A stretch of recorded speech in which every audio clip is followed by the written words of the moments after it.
5-inch shell that was fired from shore which failed to explode, Mr. Bush, that shell? Well, that's hardly a full account, sir. Was it not a 5-inch shell? Yes, it was. Was it not fired from shore? Well, of course. Or did it perhaps explode without my noticing, Mr. Bush? The reason it didn't explode, sir, is because of your bravery. Bravery which should not go unacknowledged. Don't presume to tell me I was brave, Mr. Bush.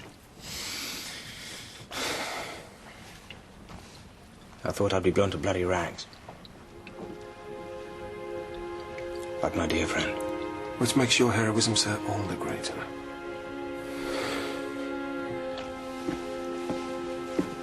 We are not actresses. We are the King's officers, and we have a duty to do.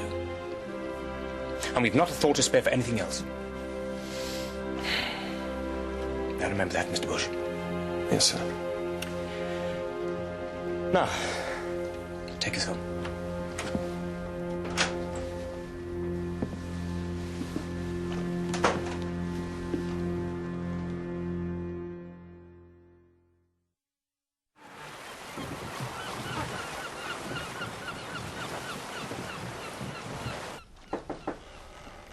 Enter.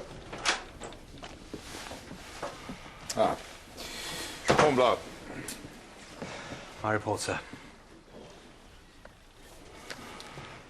I regret to inform you that Captain Bracegirdle was killed in action, sir.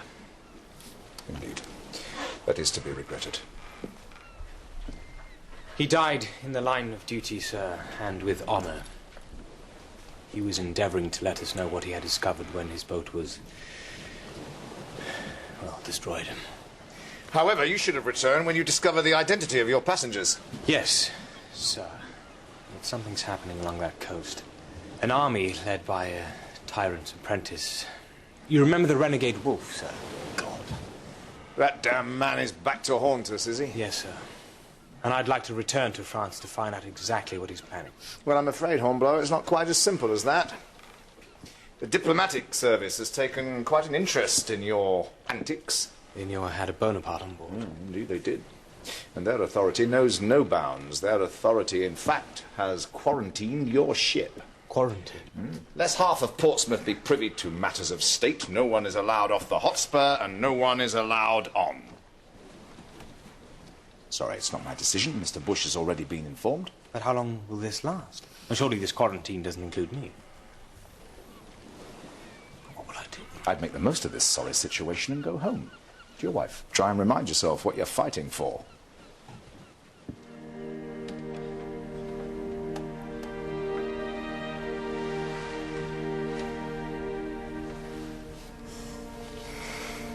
You've been here 3 days, yet each morning you seem surprised to see me. Pleasantly surprised, my dear.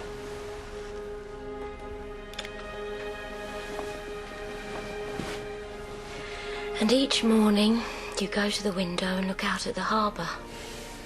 You're right, of course. Oh, Horry, can't you forget about your ship for one day? No, Maria, I don't believe I can. Not while my men are still aboard her. Do you think they'll be let ashore before Christmas? I hope not. I think the Hotspur may set sail by the week's end.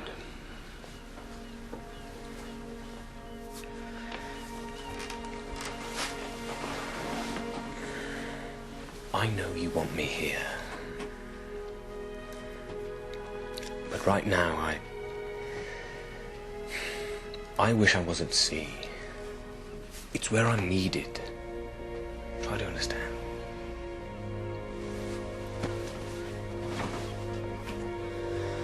I found your gloves whilst you were sleeping.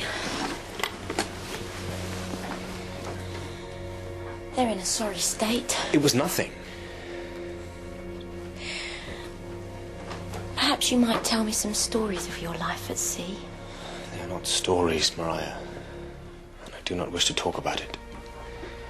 Then do not expect me to understand.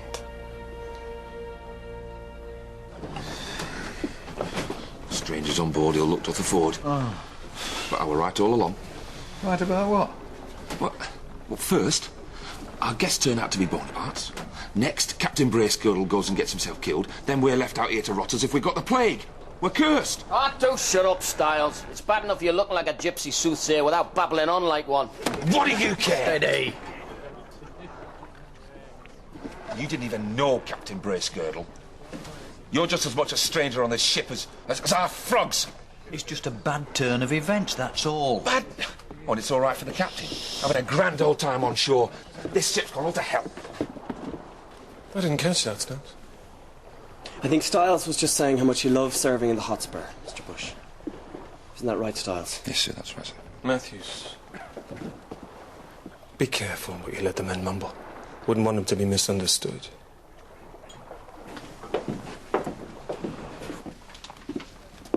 I don't care much for reading, but I'm told there's mention of you in here. I'm sure it's about Captain Bracegirdle rather than myself. Yes, I hear he died a hero. You men in your war. Could have been you, Horatio. Captain Hornblower reported that Hotspur was struck by a 5-inch shell, which did considerable damage aloft, but which fortunately failed to explode. Oh, Horry. It was nothing. As clear as it is written in black and white, it did not even explode. You could have died. My friend Bracegirdle did exactly that. And I wish he were back aboard my ship ensuring he did not die in vain.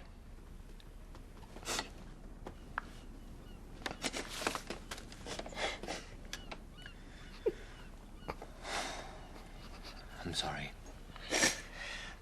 Maria, please don't cry.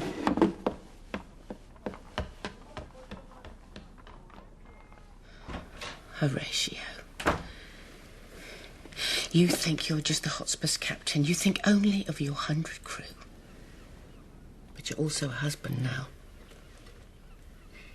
Is it too much that you might think of one wife? That you might think of her as your duty too?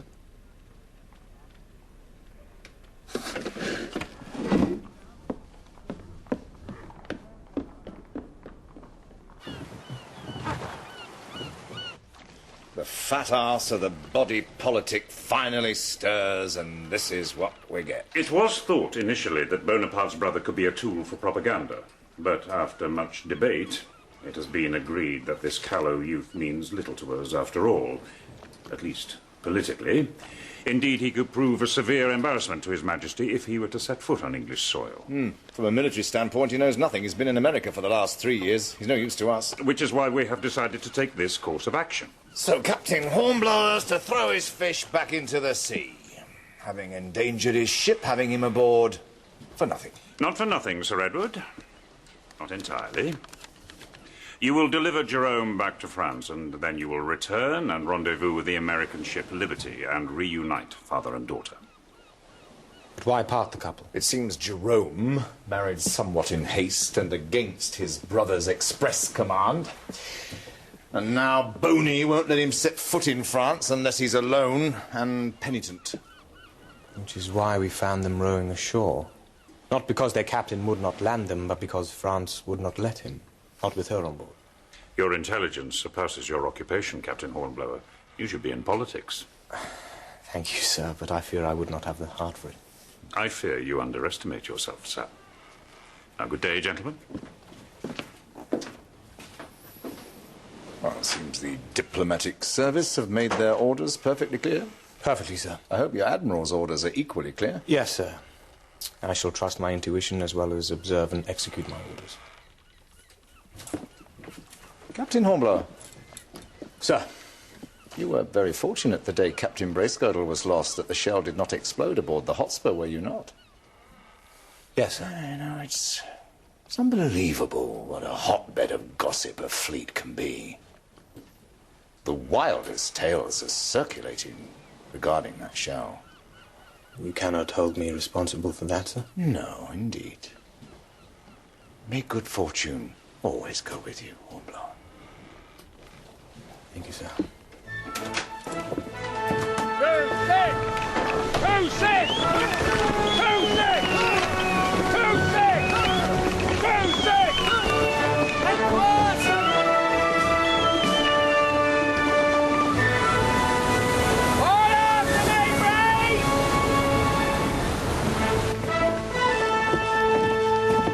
Set a course, Mr. Prowse. Take us back to the Grasshopper's grave. Aye, sir. We've been put off long enough, Mr. Bush. I hope the men are ready to fight. I fear the men were so